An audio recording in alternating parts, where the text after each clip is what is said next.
terrible murder. Thaddeus Sholto began to shake with fear. His face was very white. "What do you mean?" he asked the housekeeper. "What is the matter with my brother?" "He locked himself in his room. He was there all day.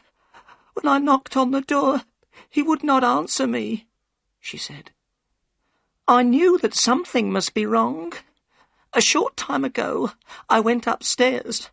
I looked through the keyhole of the door of his room. I saw your brother's face, Mr. Thaddeus.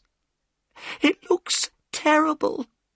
You must go up, Mr. Thaddeus. You must go up and see for yourself." The housekeeper started to cry again. "You must all go upstairs," said Miss Morstan. "I'll stay here and look after this poor woman." We left the two women, Miss Morstan and the housekeeper, downstairs. Holmes took the lamp and led the way. Thaddeus Sholto and I followed him. We climbed up the stairs.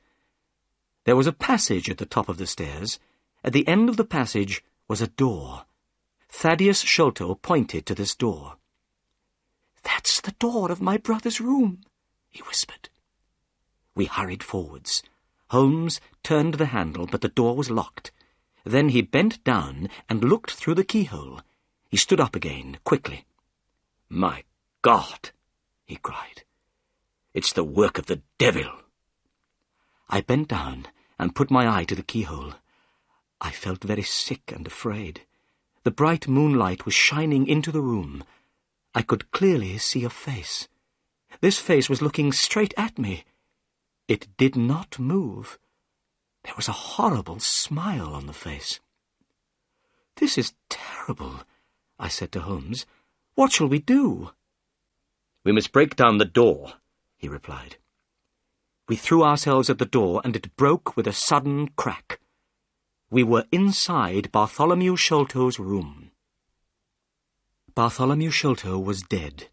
He was sitting in a chair by a table. His body was stiff and cold. I could see that he had been dead for many hours. The dead man's body was twisted with pain. There was a horrible smile on his face. There was a piece of paper on the body. Holmes picked it up and read it. "Look," he said. In the light of the lamp, I read with horror, "The sign of 4." "What does it mean?" I asked. "It means murder," Holmes replied. He pointed to Bartholomew Sholto's ear. "Look." I looked. I saw something sticking in the dead man's skin near his ear. "It looks like a thorn," I said. "It is a thorn," said Holmes. "You can take it out, but be careful. It is poisoned." I took the thorn between my finger and thumb. I pulled it away easily from the dead man's skin. I looked at it.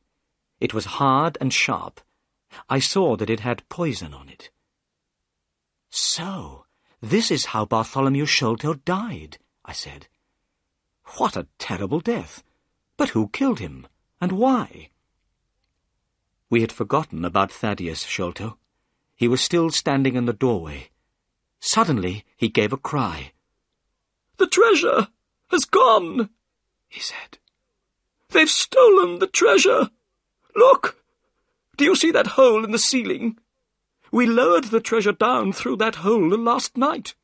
After I had helped my brother with the treasure, I left him here in this room. I was the last person to see my brother alive. I heard him lock the door as I came downstairs." "What time was that?" asked Holmes. "It was 10 o'clock, and now my brother Bartholomew is dead, and the great Agra treasure has gone."